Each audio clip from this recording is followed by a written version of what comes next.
নমস্কার সবাইকে আমার চ্যানেলে তোমাদের আরো একবার স্বাগত। সো আজকে তোমাদের সাথে শেয়ার করছি আবারও একটা ডেইলি ব্লগ। সারাদিন কিভাবে কাটাচ্ছি, কি কি করছি, সমস্ত কিছু আজকের এই ডেইলি ব্লগে শেয়ার করব। আর আজকের ভিডিওটা কিন্তু অনেক কিছু থাকছে, তো অবশ্যই কিন্তু ব্লগটা দেখতে একদমই মিস করো না। আর সারাদিন যা যা করছি কি না করছি সমস্ত কিছু শেয়ার করব, কারণ তোমরা ডেইলি ব্লগ দেখতে বেশ পছন্দ করো। আর তোমরা অনেকেই বলো যে দিদি তোমার ডেইলি ব্লগ দাও, ডেইলি ব্লগ দাও। তা ফাইনালি আজকে আমি ঠিক করলাম যে চলো আজকে ডেইলি ব্লগই দিই। বাট আজকে কিন্তু আমি সকাল থেকে মানে একদম দাঁত ব্রাশ করা থেকে তোমাদের সাথে ব্লগটা শেয়ার করব না। অনেক তোমাদেরকে দাঁত ব্রাশ করা আমি দেখিয়ে দিয়েছি, এবার তোমরা ভালো করে ব্রাশ করতে পারবে, টিউটোরিয়াল দেখে নিয়েছো। আর আমি দাঁত ব্রাশ করা দেখাবো না। এবার তোমাদেরকে আমি আজকে মানে মেন ব্যাপার হচ্ছে কি আজকে সকাল থেকে দেখাচ্ছি না, তার একটাই কারণ, দাঁড়াও গাড়িতে চলে যাচ্ছে। সকাল থেকে আজকে ব্লগটা দেখাচ্ছি না তার একটাই কারণ, হয়ে ওঠেনি গাইজ। আমি সকাল থেকে যখন উঠেছি আমি অন্য প্ল্যানে ছিলাম যে আমি আজকে একটা মেকআপ ভিডিও শ্যুট করবো ভেবেছিলাম, আরও অন্য কিছু করবো ভেবেছিলাম।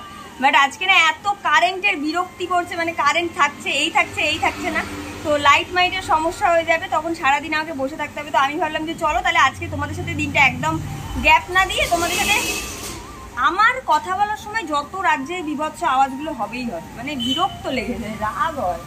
তো যাই হোক, এখন হচ্ছে কি আমি ভাবলাম যে চলো তাহলে তোমাদের সাথে ডেইলি ব্লগটাই শেয়ার করি সকাল থেকে। মানে এখন বাজে হচ্ছে কি ওই 10:30টার মতো, তো এখন থেকে আমি ব্লগটা স্টার্ট করছি। তো চলো দেখতে থাকো কি কি করছি কি না করছি সমস্ত কিছু আজকে ব্লগে তোমাদের সাথে শেয়ার করবো। 1 2 3 চলো স্টার্ট করছি। তো এদিকে দেখো আমার মা এদিকে সবজি কিন্তু দিয়ে দিয়েছে। এই সবজিগুলো মা বলছিল যে কাটবে, তো আমি ভাবলাম যে চলো আজকে আমিই কেটে দিই। তো চলো এগুলোকে আগে কেটে নিই। আজকে আমাদের কি জানি একটা রেসিপি হবে, মা বললে জানি কি, পটল চিংড়ি। ও পটল চিংড়ি হবে, তো সেটার জন্য আর কি। আর এদিকে আমি সমস্ত সবজিপাতি নিয়ে কিন্তু বসে পড়েছি কাটাকাটি করতে। আর মাকে বলেছি তুমি একদম চুপচাপ শান্ত হয়ে বসো, আমি আজকে সমস্ত কাজ তোমার গুছিয়ে দিচ্ছি। তো তাই কথা মতো এদিকে আমি সমস্ত কিছু গোছাচ্ছি, আর ভিডিও করছে অবশ্যই আমার মা। তো যাই হোক চলো তোমাদেরকে কাটতে কাটতে কিছু কথা আজকে শেয়ার করি। তোমাদের মধ্যে অনেকেই আমাকে কমেন্ট করে বলো যে তুমি রোজ রোজ এরকম মেকআপের ভিডিও দাও, তোমার এরকম ন্যাকামি করতে ভালো লাগে, রোজ রোজ এরকম তুমি ন্যাকামির ভিডিও দাও যে তোমার বিরক্ত লাগে না? তোমাকে দেখলেই আমার ইরিটেট লাগে, তোমাকে দেখলেই আমার ভালো লাগে না, তোমার এই একঘেয়েমি ভিডিও আমার একদম দু চোখে সহ্য হচ্ছে না, তুমি জাস্ট ইউটিউব থেকে বেরিয়ে যাও। এই রকম ধরনের কমেন্টগুলো যারা করছো তাদের জন্য বলছি যে যারা এরকম ভালোভাবে ভদ্রভাবে ভিডিও বানাচ্ছি তাদেরকে তোমরা এরকম এসে খারাপ কথা বলছো, খারাপ মন্তব্য করে ছোট করছো। আচ্ছা এগুলোই কি সত্যিই তোমাদের ফ্যামিলিগত শিক্ষার পরিচয়? যারা নোংরামি করছে, অ্যাকচুয়ালি যারা নোংরামি করছে বা এত ধরনের নোংরামো ছেয়ে গেছে, তোমরা সেগুলো চোখে দেখতে পাও? আসলে তোমাদের বলেই বা কি হবে বলো তো? আমাদের মতো যারা এরকম ভালোভাবে ভালো কাজ করে ভদ্রভাবে এগাতে চাইছে তাদেরকে তো তোমাদের মতো নেগেটিভ মানুষরাই এরকমভাবে নিচে দমিয়ে রাখছে। আর যারা খারাপ কাজ করছে, নোংরামি করছে, সোশ্যাল মিডিয়াটা একদম নোংরামিতে ছেয়ে গেছে, কত বাচ্চা বাচ্চা ছেলেমেয়েরা এই সমস্ত ভিডিও দেখে, তারা এরকম ভিডিও দেখে কি শিখছে, ভবিষ্যৎ প্রজন্ম যে কতটা খারাপ হতে চলেছে কোনো সেন্স নেই, জাস্ট কিচ্ছু নেই। মানে সোশ্যাল মিডিয়া মানেই যে এখন খারাপ হয়ে দাঁড়াচ্ছে, সত্যিই তাই। এখনকার দিনে সোশ্যাল মিডিয়া মানেই পুরোপুরি খারাপ হয়ে দাঁড়াচ্ছে। আর ভালোর তো কোনো যুগই নেই, যতই ভালো কাজ করো না কেন সেই খারাপ ভিডিওতেই ভিউজ পড়বে। কেন জানো? সেই তোমাদের মতো মানুষদের জন্য। যাই হোক, তোমাদের পেছনে এত কথা খরচ করা মানেও আমার অমূল্য সময় নষ্ট করা। যাকে এই সমস্ত আর বলে লাভ নেই। এদিকে দেখতেই পেলে যে মিক্সিতে মায়ের জন্য মশলাটাও কিন্তু রেডি করে ফেলেছি। একদম মোটা, তো আমি কি করে রোগা হব? হ্যাঁ কাঁচা খা, সিন্নি প্রসাদ ভেবে খা, ঘাটিস না। এই দেখো গাইস, তোমরা কেউ পারবে আমার মতো মশলা রান্না করতে? আচ্ছা ঠিক আছে, তুমি ক পেয়েছো? দেখো এটা হলো কলিযুগের মা, বাচ্চা মেয়েটাকে দিয়ে কাজ করাচ্ছে আর ফোন কাটছে মা মা। ও কাজ করবে বলেছে, একদিন তো আমি রেস্ট নিতেই পারি। একদম 365 দিনে 364 দিন কাজ করেন না, এরকম কোনো ব্যাপার নেই যে আমি কাজ করছি বলে মা করবে না। একটু পরেই আমার মাও কাজ করবে, সকাল থেকে অলরেডি করেছে, তারপরে শুয়েছে, আর আমি একটু আধটু হেল্প করে দিয়েছি। আর আমার সকাল হয় 5টা। হ্যাঁ আমার মা ভোর 5টায় ওঠে গাইস, তারপরে যে ঘুমায় না এটাই অনেক। আর এই যে আমার মা সকাল থেকে অনেকগুলো কাজ করে তারপরে রেস্ট নিচ্ছে।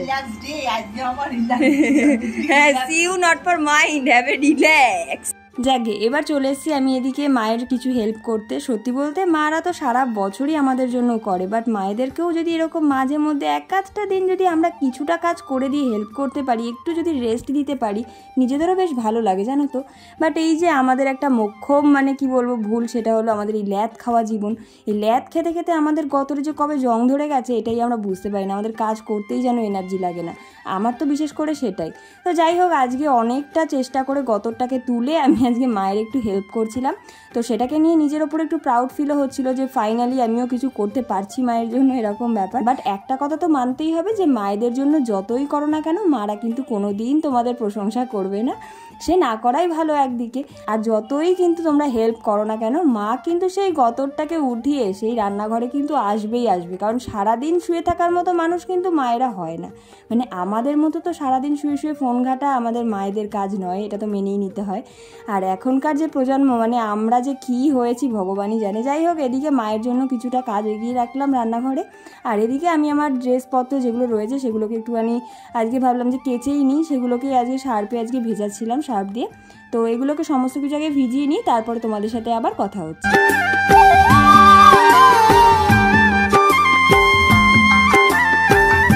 ওদিকে তো জামা কাপড় সমস্ত কিছু ভিজিয়ে রেখে এসেছি, এখনই তো কাচবো না, স্নান করার সময় গিয়ে একেবারে কেচে দেবো। তো ভাবলাম যে এখন তো বসে থেকে লাভ নেই, তো ভাবলাম যে ঘরটা একদম অগোছালো হয়ে গেছে, অনেক দিন ঘরটা ঠিকমতো গোছানো হয়নি। তো চলো আমি এদিকে আজকে ভেবেছি যে সমস্ত জামা কাপড় যেগুলো রোদে দেওয়ার সেগুলোকে দেবো, প্লাস যেগুলোকে কাচার আছে সেগুলোকে তো কেচে নেবই। আর সাথে দেখতেই পেলে একটা বড় একটা নীল কালারের প্লাস্টিক নিয়ে আমি খাটের উপরে রেখে এলাম, ওটা হচ্ছে গিয়ে কম্বল রয়েছে আমার কাঁচা হয়ে গেছে, ওই কম্বলটাকেও আজকে তোলার পালা। তো সমস্ত কিছু আজকে গুছাবো, সাথে কয়েকদিন আগেই মাসির বাড়ি থেকে ঘুরে এসেছি, তাই জন্য ঘরটা প্রচন্ডই অগোছালো হয়েছিল। তো চলো আগে গুছিয়ে নিই, তারপরে তোমাদের সাথে আবার দেখা হচ্ছে।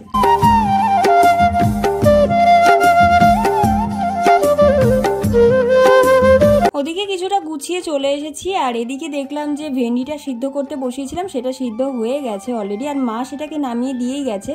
তো আমি এদিকে ভাবলাম যে চলো কড়াই বসিয়ে একটু তেলটা গরম করতে দিই, বাকিটা আমার মাই রান্না করবে, কারণ আমি রান্না করলে হয়তো নাও খেতে হতে পারে।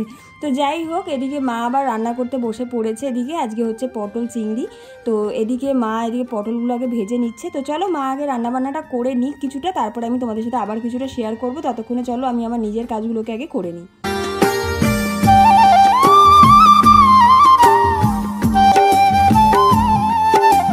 আমি তো তোমাদের আগেই বললাম যে আজকে সমস্ত কিছু একদম পরিপাটি করে গোছাবো। তো এদিকে আলনাটা ভীষণ অগোছালো হয়েছিল, আর যাদের বাড়িতে আলনা আছে তারাই জানো যে ঘরের মধ্যে আলনা যদি অগোছালো হয়ে থাকে যে কি বাজে লাগে সেটা আর দেখার হাল থাকে না। আর আমার একদম ভালো লাগে না যে মানে এই অগোছালো হয়ে থাকলে না আমার ভীষণ বাজে লাগে, আর এই গরমকালে যেন মনে হয় আমার আরও বেশি গরম লাগে। তো চলো আগে গুছিয়ে নিই, তারপরে তোমাদের সাথে আবার কথা হচ্ছে।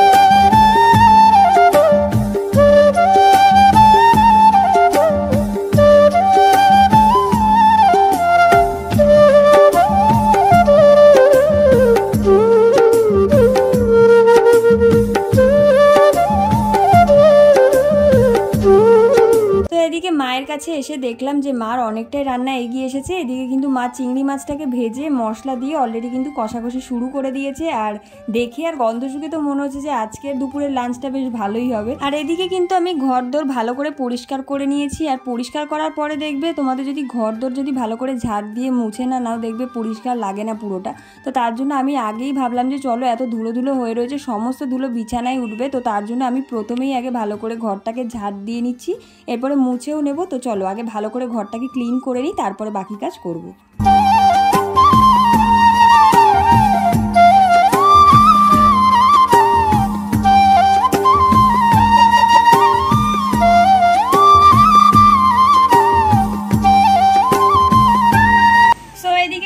অনেকগুলো কাজ আমার হয়ে গেছে, এবার আমি যাব স্নান করতে। বাকিটা তোমরা ব্লগে দেখতে থাকো, আমি স্নান করে আগে আসি, তারপর তোমাদের সাথে আবার দেখা হচ্ছে। আর জানো তো আজকে ঘরদোর গোছাগাছি করতে করতে কখন যে এতটা দেরি হয়ে গেছে মানে বুঝতেই পারিনি। স্নান করে ওঠার সঙ্গে সঙ্গেই মা দিয়ে দিয়েছে দুপুরের খাবার, আর আজকে কিন্তু ছিল ভাত, মাছের ডিমের বড়া, স্যালাড, আর সাথে ছিল পটল চিংড়ি। আজকের খাওয়া দাওয়াটা সিম্পল হলেও কিন্তু ভীষণ ভালো হয়েছিল রান্নাবান্না। আর এদিকে তো দেখতেই পেলে খাওয়ারের সাথে সাথে কার্টুন দেখতে বেশ ভালো লাগে। আগে ছোটোবেলায় তো খুবই দেখতাম, এখন বড় হয়ে অনেকটাই কমে গেছে, বাট তবুও কিন্তু আমি দেখা চাইনি, আমার খুব ভালো লাগে। আর বলো তো এটা কী কার্টুন আমি দেখছিলাম? দেখলাম আমার কিন্তু ভীষণ ভালো লাগে। আমি যখনই সময় পাই এই কার্টুনটাকে খুলে বসে পড়ি, আর দারুণ লাগে এই গল্পগুলো দেখতে আমার। তোমরা একবার গেস করতে পারলে বলো তো যে আমি এটা কি দেখছিলাম, মানে কি কার্টুন আমি দেখছিলাম। তো যাই হোক, এদিকে আমি খাওয়া দাওয়াটা আগে সেরে নিই, তারপরে তোমাদের সাথে আবার বাকিটা শেয়ার করছি।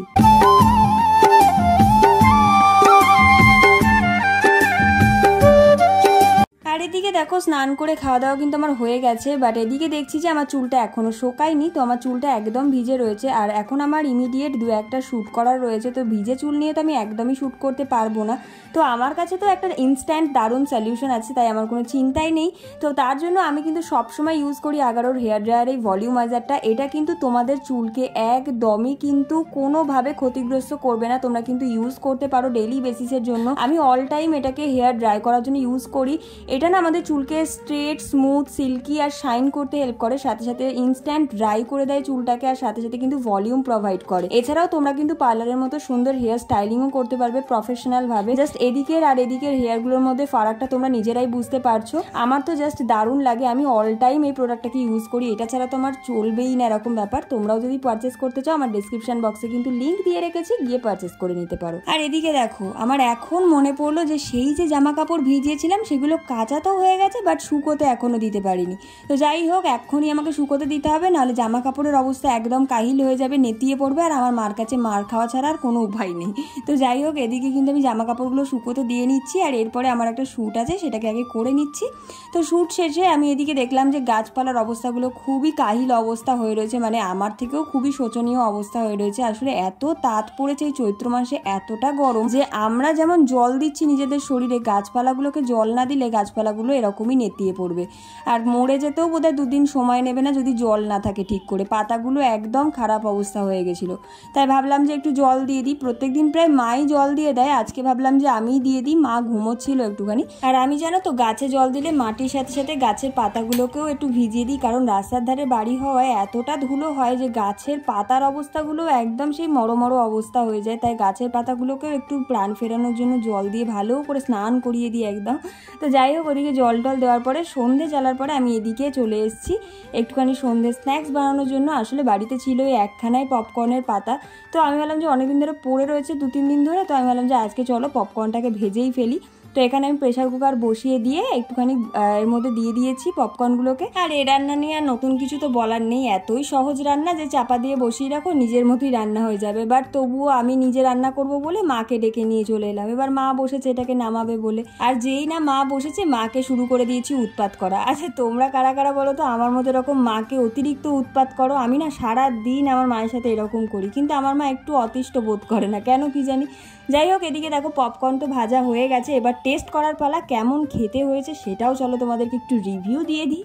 না ভালোই হয়েছিল, যেমন আর কি নর্মাল পপকর্ন খেতে হয় সেরকমই, বেশ ভালোই লাগে। বাড়িতে বানানো জিনিস তো সব কিছুই ভালো লাগে। তো যাই হোক, আজকের ব্লগটা আমি এখানেই এন্ড করছি। এইটুকুই ছিল আজকের ব্লগটা। কেমন লাগলো জানিও। ব্লগটা যদি ভালো লেগে থাকে প্লিজ ব্লগটাকে লাইক করে দিও, ভিডিওটাকে লাইক করে দিও, আর কমেন্ট করে জানিও তোমাদের কেমন লেগেছে। যদি নতুন হয়ে থাকো চ্যানেলটার পাশে থেকো, সাবস্ক্রাইব করে দিও। তো চলো দেখা হচ্ছে নেক্সট ভিডিওতে, ততক্ষণ সবাই খুব ভালো থেকো, সুস্থ থেকো, টাটা।